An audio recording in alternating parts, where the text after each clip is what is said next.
Hello there. Welcome to the inaugural episode of the Omni-Win Project Podcast, where we are accelerating the co-creation of the future of our democracy so we can co-create a world that works for everyone. I am your host, Duncan Autry.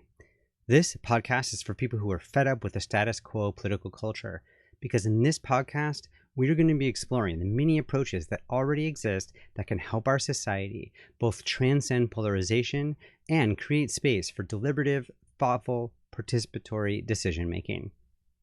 I'm making this podcast because I believe the world is ready for change, and I know that we have most of the solutions to the questions that we're facing today.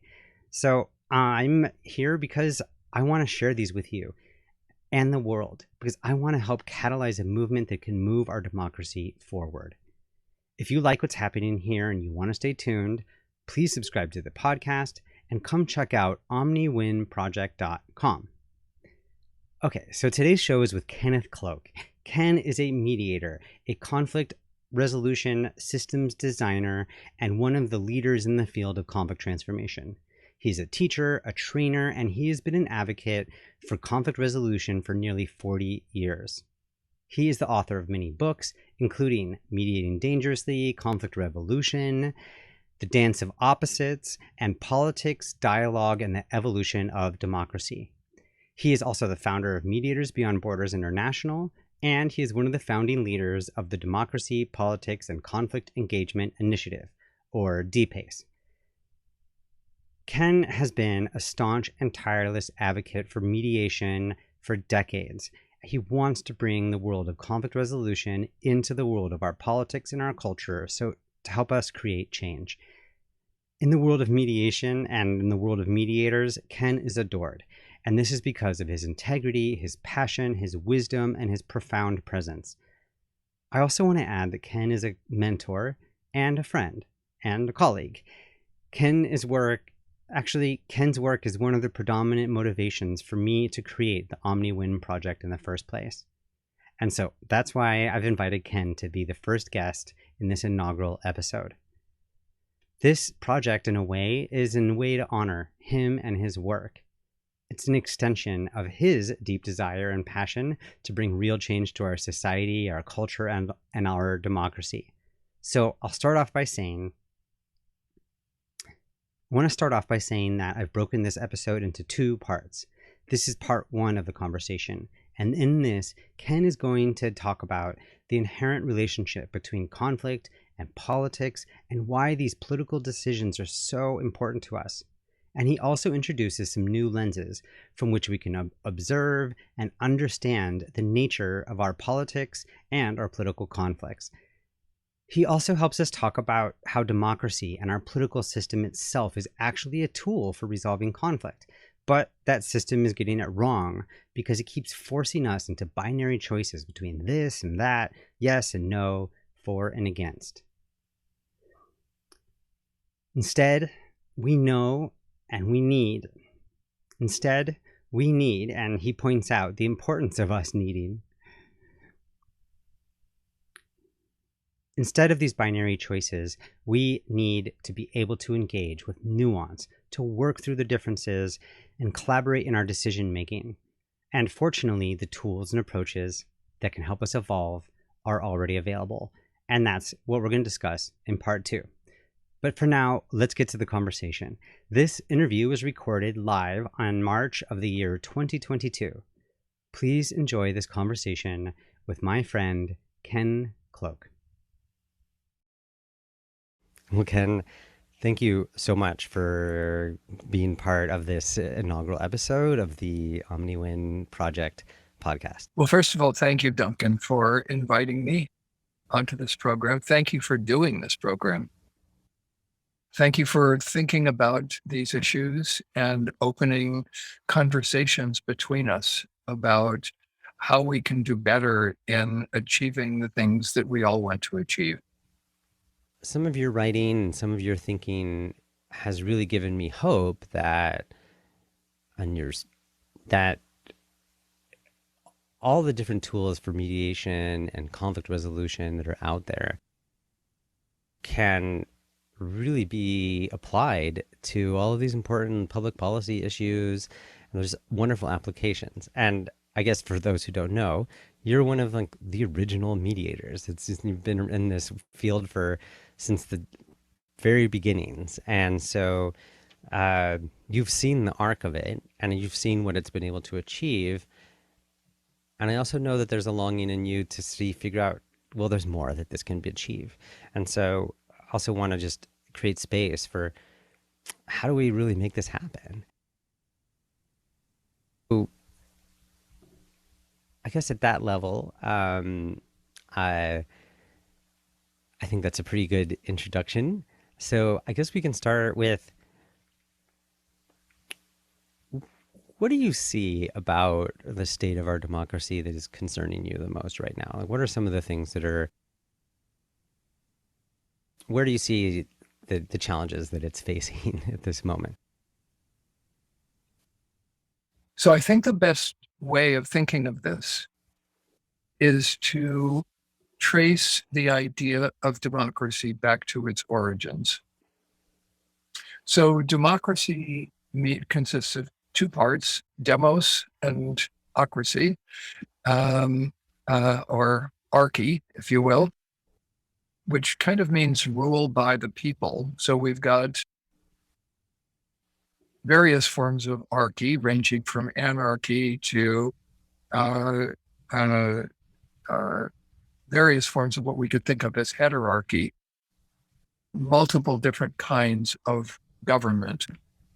And democracy became real in Athens a little less than 2,500 years ago. And I think it's important to take a look at what people thought of it at that time, what it meant to people, because what is really at stake here is not just the nature of our democracy and what techniques or tools we use to implement it. It is the entirety of politics and political problem solving. So if we go back to Athens, we look at the very first book that was written about politics, which was written by Aristotle, and it's called Politics. And in this book, Aristotle defines politics as, in quotes, a search for the highest common good. So if we hear this, we think, well, that sounds perfectly fine. Nothing wrong with that definition. We're all trying to search for the highest common good. The only problem with it is that it doesn't describe the system that we actually have. So what's missing? And interestingly, Aristotle tells us just a few paragraphs later when he says, of course, none of this applies to women, children, slaves, or barbarians. So when we talk about democracy, government, as Lincoln put it, of the people, by the people, and for the people, we have to ask the question, who are these people? Which people? And what is the kind of governing that we are talking about? What does governing actually consist of? So the difficulty is that if you exclude women, children, slaves, and barbarians, you've excluded at least 80% of the population of Athens, and possibly more. So what we have actually is a kind of democracy of non-slave owners. And by barbarians, Aristotle and the Greeks were referring to foreigners, to immigrants to Athens. So what we have is really two things simultaneously. One is a search for the highest common good, and the second is an exclusion from consideration, an exclusion from listening, an exclusion from problem solving of the overwhelming majority of the population. So in Lincoln's terms, government of the people, by the people, and for the people did not, of course, include slaves or Native Americans or women. because women, none of these had the right to vote. And so what we can see is that democracy actually has two pieces to it. One piece is the search for the highest common good, which involves a conversation between people for whom what is good is different from what is good for someone else. So as soon as you introduce the idea of diversity, you require dialogue. Otherwise, what happens is you have the rule of the most powerful, the most influential, the wealthiest, the one with the greatest status. And so what conflict resolution offers us is a series of tools for maximizing the search for the highest common good and minimizing the effort to use power in order to secure domination.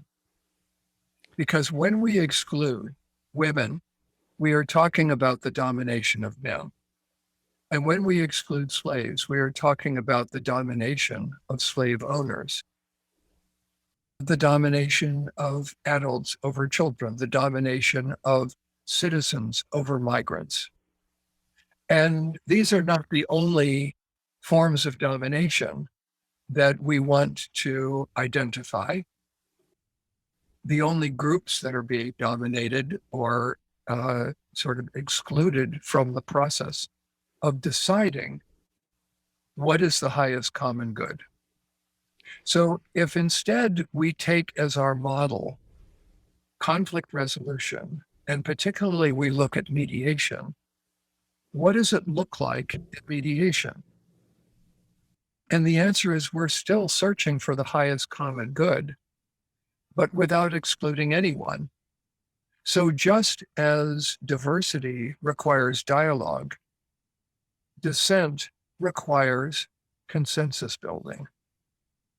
And so what we are looking at is a way of trying to get to a place of understanding of what it is that people want, why they want it, why it's important to them, and how we can take these different, diverse, and sometimes contradictory pieces and draw them into conversation with one another in such a way as to produce a higher order of problem solving. So here's a short, what we think of conflict resolution of mediation as an interest-based process, meaning we look not just at what people's positions are, but what their interests are, the reasons why they have those positions, which are deeper, more profound, more meaningful to the people who have them. So we can now say that politics can be defined in an interest-based way, and democracy can be looked at in an interest-based way. And what does that consist of? It's very simple. It's social problem solving. But in order for the social problem solving to work, the difficulty is this is a complex process. And so there are efforts to simplify it in order to make it workable. One way of simplifying it is simply to exclude people who are diverse. That is, to take out of the conversation anybody who might disagree with you. And we can think of the last couple thousand years of human history as being various efforts essentially to do that. Mediation offers us with an extraordinary level of success. That is, we're talking about 95% of disputes getting resolved on the basis of consensus, with no judge telling people what to do, and no dictator identifying what the outcome is going to be, regardless of what people think. So in my view, mediation is a kind of small democracy that we practice one by one, dispute by dispute, with small groups of people in an effort to exercise their um, kind of uh, uh, uh, efforts to come to terms with, to understand, to listen to work with, to problem solve among people who really do not agree, sometimes with people who are directly opposed to one another, or at least think that they are. So, what does this mean? What it means, I think, is that if we are going to create a democratic methodology, we can't do it without adding into it a set of skills in communication, in diversity, in consensus building, in collaborative forms of negotiation, and in conflict resolution. Without those skills, you will have a form of democracy that has got to fail. So there are two very interesting comments about democracy and why it fails.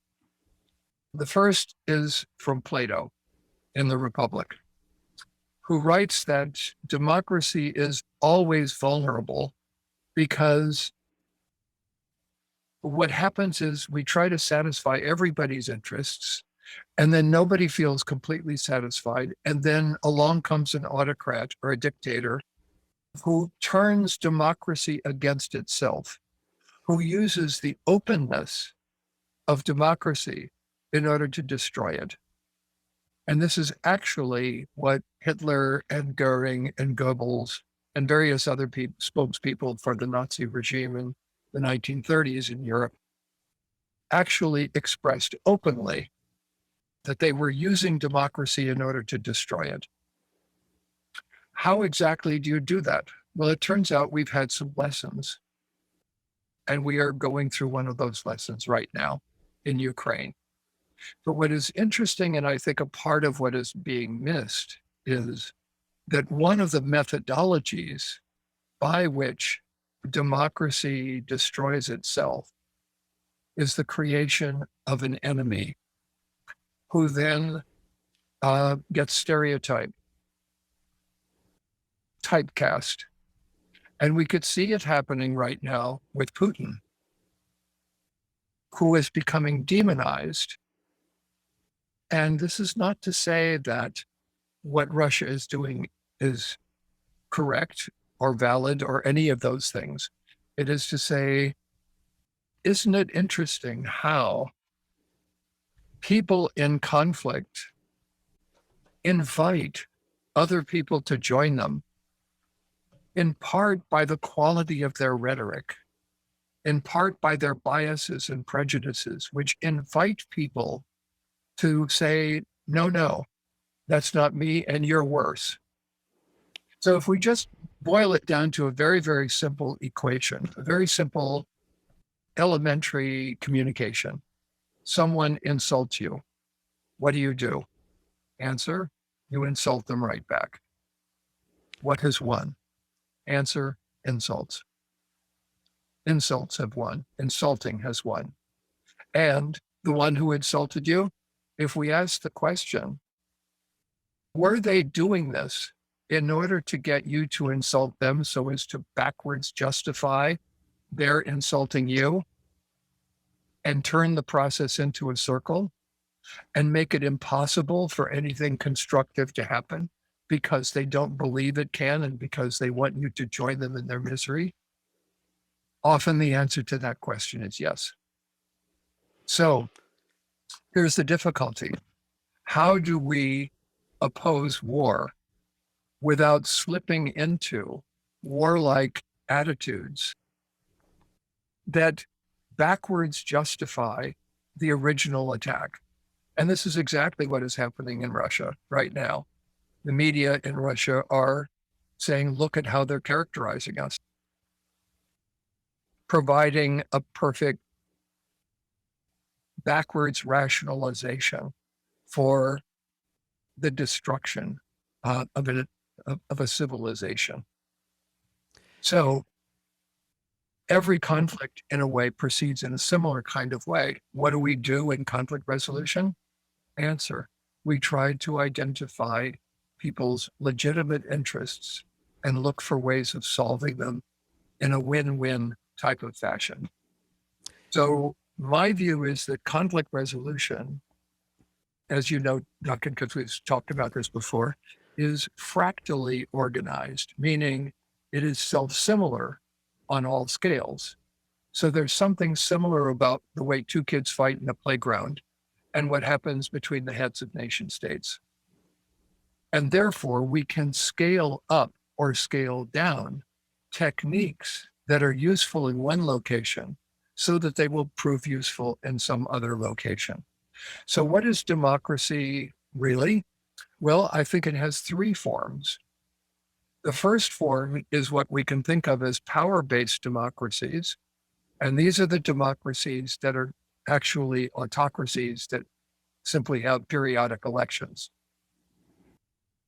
But there's a very famous quote from Stalin who said, "It isn't people who vote who control history. It's those who count the votes."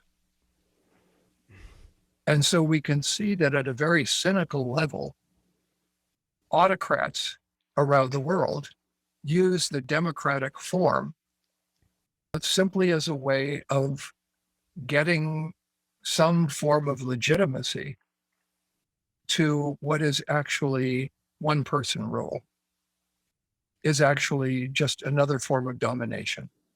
Second form of democracy is what I think we can think of as rights-based democracy. The first is power-based, taking the form of autocracy or dictatorship, disguising itself as democracy. The second is what we can think of as a kind of legal democracy, a procedural democracy that consists largely of elections that are fair. But here's the difficulty. Those elections are all constructed according to an assumption and a set of processes that are digital. That is, you vote yes or no, this candidate versus that candidate, this party versus that party. And there are no intermediate options that are available, or very few of them, more of them in Europe and in parliamentary democracies, but still it's relatively digital. And then the question becomes, what openings are there for people, not just to cast their vote and say yes or no, but to talk to one another in a constructive problem-solving way and actually contribute to the development of solutions to problems. So why are we facing these difficulties now? And I think that the answer is we are now facing problems that can no longer be solved by individual nation states. They can no longer be solved digitally. It's no longer possible to have a yes or no answer to climate change and have that be successful. We need something much more skillful, much more nuanced, something that requires greater complexity, something that has much more flexibility in terms of modes of response, et cetera. And there's a second contributing factor, which is because of the growth of conflict resolution and similar skills, all the things you identified, Duncan, the sort of ideas about sortition, which was the method used in Athens for people to take part in government, or circles, or restorative justice, or nonviolent communication, appreciative inquiry, victim offender mediation. There are just dozens of these things that are taking place around the world. And I think that we are gradually coming to the realization that we do not have to have enemies. So now what do we do if we don't have to have enemies? Well, I think that the answer is we have to figure out how to talk to each other in a constructive way.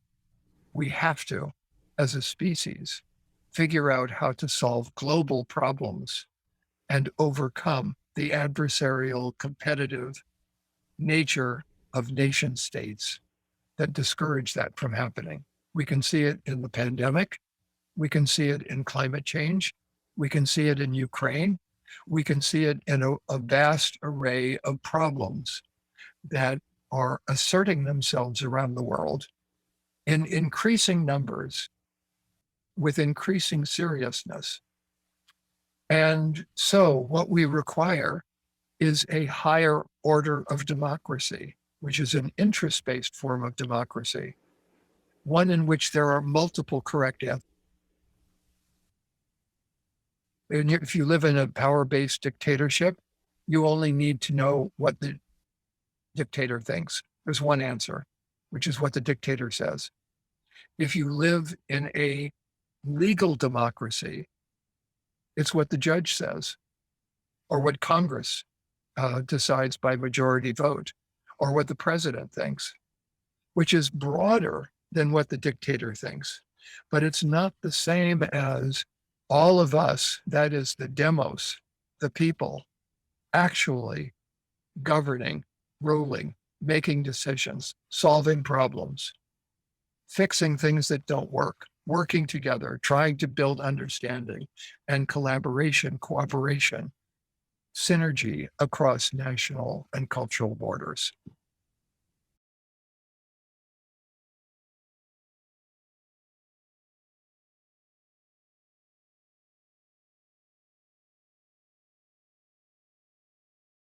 Okay, this is actually an illustration of what we were talking about.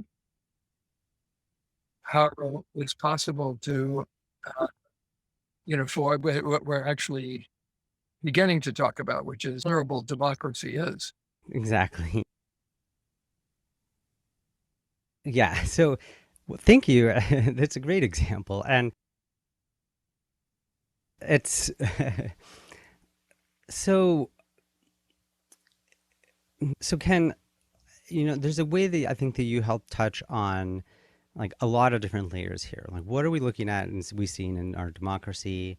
And then also what do we like what is and what are some of the possibilities? So I appreciate just your reminder always that politics is a problem solving system, right? As a society, we need to be able to solve problems, make decisions together, and it has this goal of the highest common good. And we also know that from the very beginning, it's had this basis of exclusion. Like some people are not participating in this. And it seems like that exclusion, there's a way that we've really expanded the franchise of democracy. We've given the right to vote to many people and so forth. There's a new way of kind of exclusion that I see happening, that it's happening like in our representative system, in the sense that we're concentrating the power in people who we've elected to make choices, but they're not necessarily listening to the people. So there's like a certain layer there of not truly getting the participation of the demos. And part of the reason why that's happening is because of this digital win-lose, yes-no, rights-based democracy, where we're putting things up onto people's choices and being like, choose this or choose that. And by creating that very black and white, linear, digital choice, we're excluding the other side, right? So whatever lost in a vote is also now no longer the winner, right? And when I really appreciate your comment that this is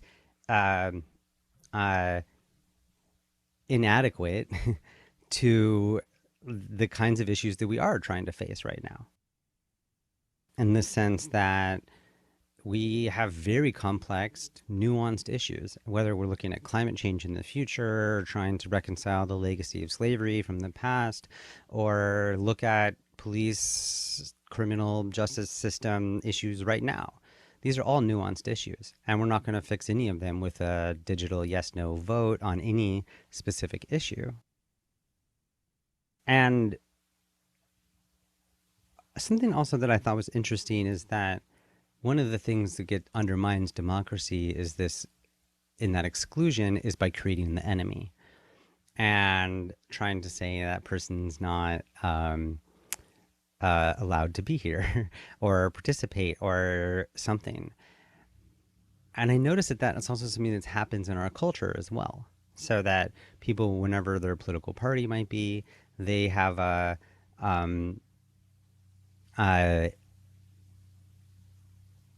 like, or whatever political perspective they have. It's very often that they might be organizing the world, and so we're the good guys and those are the enemies. So even within our system, we have people that are trying to exclude others. Now that could be Republicans excluding Democrats or Democrats excluding Republicans, even when we're explicitly part of the same system. And so you offer this, not just bringing mediation to this service or into our democracy, but actually bringing it to a higher order of democracy, to an interest-based democracy that's using some of the principles of mediation as a possible way forward, and opening to the possibility there might be multiple answers to certain things, and that every person who's involved in the situation needs to be included in the solution. And I appreciated the comment you said about, even if there's dissent, then we actually need to do some consensus building. And how, I guess, I wonder, where do you see opportunities to practically bring some of that into our system? So on the conceptual level, I'm with you, and we're definitely in alignment there. I'm curious where you see the chances to actually create spaces for people to be part of the conversation and have the actual demos participate in nuanced conversation. Any thoughts about how we actually get there? Yes. Let me say that I'm saying this on the basis of now having spent 42 years of my life mediating and facilitating large group, multi-stakeholder consensus building processes. So for the last 42 years, I've spent nearly all of it working with people who hate each other, people who don't agree, people who are on absolutely opposite sides.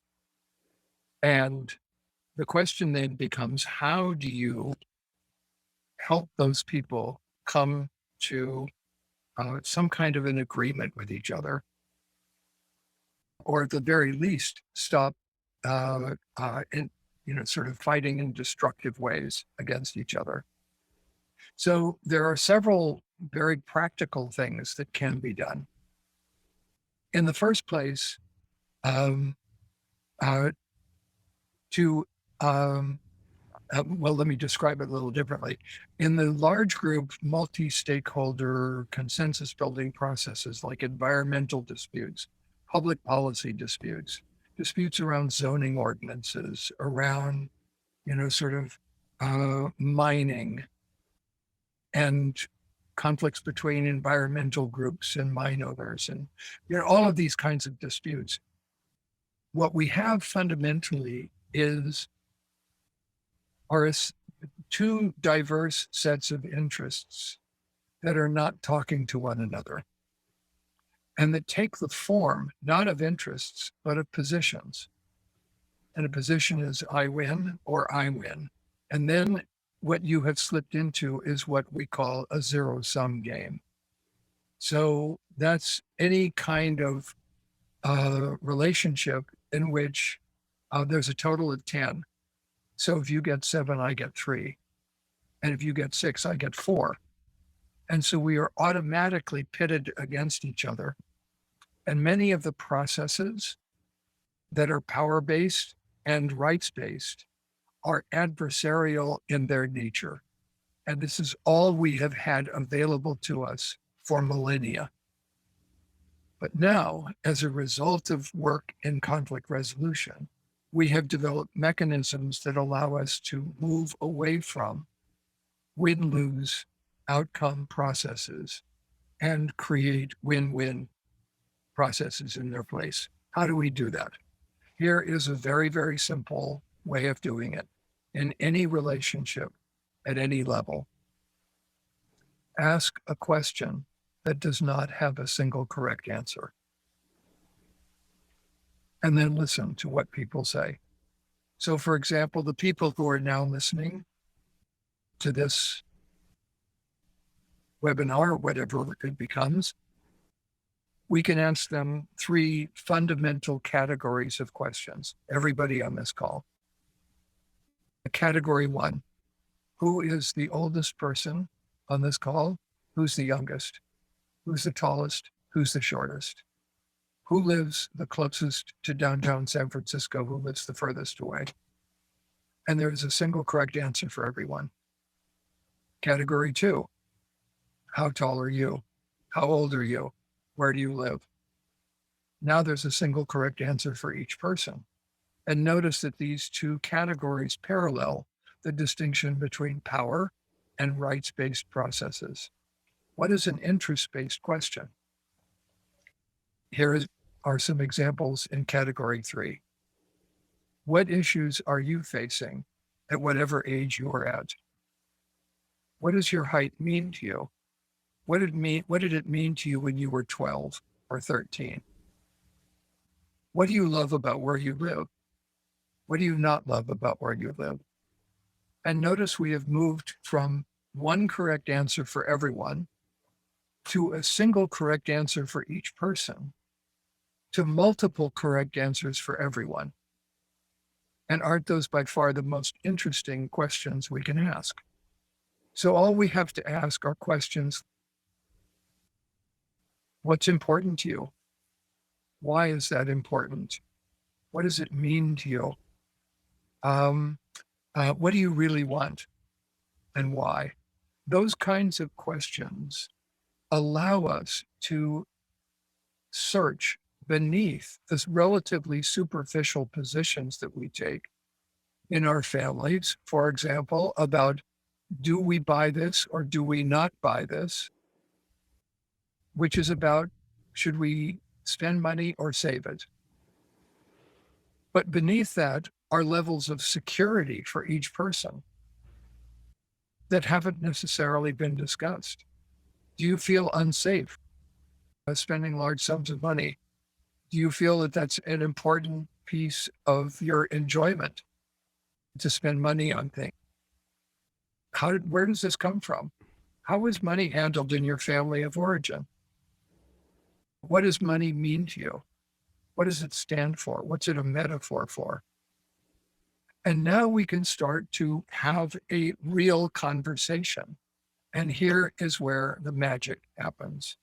And I can tell you that anyone who has done even a small number of mediations has seen magic happen, where people, in spite of their differences and the opposition and competition between their various positions, listen to each other and begin to understand what's important to each other and collaborate in searching for solutions.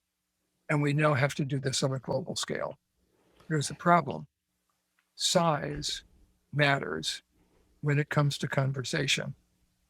So if there's a difference between a conversation between 2 people and 3 people and 4 people and 5 and 6 and 100 and 200. And there's even something that is called Dunbar's number, which is named after a professor in England who said that we cannot form relationships of more than 250 people. And so what do? We lump them into categories. That is, we stereotype them. And in part, our stereotyping is a product of mass society, because what we're looking for are ways of simplifying the complexity of individual human experience. And what we can do instead is fundamentally drawn from the advice of every major, significant, successful facilitator who's lived on the planet, I would say. And you can especially find it um, in a book by Peter Block called Flawless Consulting. And what Peter says is there are 2 rules of working with large groups. First rule, put people into small groups. Second rule, there are no other rules. So what happens when you get into a group of people with 5 or 6 people in it? And the answer is you've got a chance to talk and say what's important to you.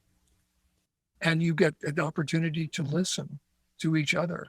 And you stop grandstanding and you don't make stereotyping statements if you can help it. Sometimes stereotyping is incredibly easy to do. And fundamentally, we all do it in all of our conflicts. So what we want to look for are ways of reversing the stereotyping process. So stereotyping takes complex people and makes them simple. We want to return them to complexity. So, this was something that I learned over time. I think I came into my work. I remember going to grad school after reading some of your books and thinking about the fractal nature of conflict and how it's similar at all scales, and like how can we take this mediation and expand it to be something larger. And the answer I ended up coming up with was we got to take the large ones and break them down into smaller pieces. And so I'm hearing a couple different ways that's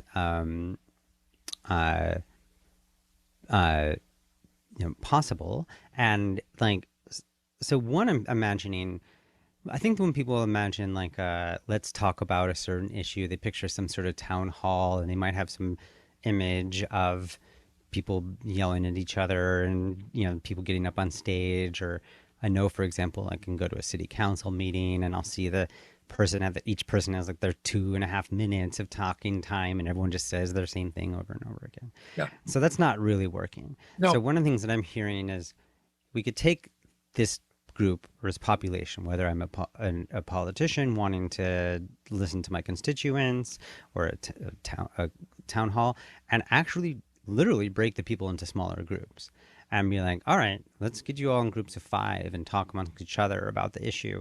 And then let's see what you all come up with. And just name that there's a lot of great methodologies for doing this kind of work and for different kinds of conversations. I think the other way I can think of that I know we've mentioned, or that you've mentioned briefly, as a way of bringing in multiple perspectives and a smaller group is the sortition model, and creating that semi-random sampling of the population like we would do with a jury, and to have them come and speak about a certain issue. So I wonder if you could just talk, either unpack that a little bit, or just explain, how do we actually, like, in a certain given issue in our democracy, how would you see those small, how do we? Okay, so there are several elements of this. If we go back to the example of the jury that you gave, what works with a jury and what doesn't? So one of the things that works with a jury is that you've got a group of people who have been selected from society as a whole with no vested interest in these people or the outcome, who can sit there and, kind of listen to what is presented to them and make a decision. What doesn't work is really on multiple scales. Number one, the only question you're asked is innocent or guilty. Once again, we're back into digital decision making, because what if somebody is both innocent and then innocent and guilty of what? Well, the answer is there are a set of words that are sort of statements of the law. And what the jury is asked to do is just like a judge, and I've been a judge and I still work as an arbitrator, so I have a sense of this, is you are presented with a set of facts and you are given a set of legal standards. You're asked to compare the two and then come up with a single correct answer. But we can contrast this, for example, with restorative justice methods. For example, sentencing circles, in which the entire community in which the crime has been committed comes together in order to look at what happened and understand it from everybody's point of view. Or victim offender mediations, in which victims and offenders come face to face and try to understand the difficulties that each of them was facing, and then look for some way of some form of restitution. But restorative justice goes deeper than that, because what it tries to do is to say the victim is not just the one that we label the victim. The wrongdoer is also a victim of some other set of circumstances, and the community is a victim. Their families are victims. Can we have a conversation about what happened that allows us to return to community, to return to family, to fix the underlying problems that in a jury you are actually paradoxically never allowed to glimpse, because they're kept from you. Why? One, because all emotion is discouraged in courts of law, except for the emotion perhaps of the victim, who gets to come up and say, here's how badly this hurt me. But there is a very low level of what we now think of as emotional intelligence in courts of law. And yet emotions are part of all of our lives, and they are important sources of information about the nature of problems and how to solve them. A second piece is the idea of finality. The jury is supposed to come up with a final determination, but there isn't anything final in relationships. They're ongoing. And what we need isn't just a determination at one point in time that somebody is wrong and the other one is right. What we need is to figure out, how do we live together in a way that acknowledges both what is right and what isn't for all of us, and allows that to evolve over time. Okay, wow, I love this question. So I'm actually going to close out part 1 here and give us a chance to ponder this profound question that Ken set up for us. If you want to hear Ken's answer, you should come find part 2 of our conversation. And you can do that right now. It's immediately available. Just go to wherever you found this episode and select part 2 of my interview with Ken Cloke. It is called Fixing Democracy with Mediation and Conflict Transformation. And while you're there, don't forget to subscribe to the podcast. There's a lot more coming, and you're not going to want to miss any of it. And I also suggest that you check out Omni-Win Project.com, where you're going to get a lot more information about Ken and this project as a whole. So go check out part 2, and thank you so much for listening to the Omni-Win Project Podcast. As you go forward into the rest of your day, I invite you to remember that you and I and all of us are right now co-creating our future, and we all have a role to play in the whole. Thank you so much for listening to the Omni-Win Project Podcast, and have a great day.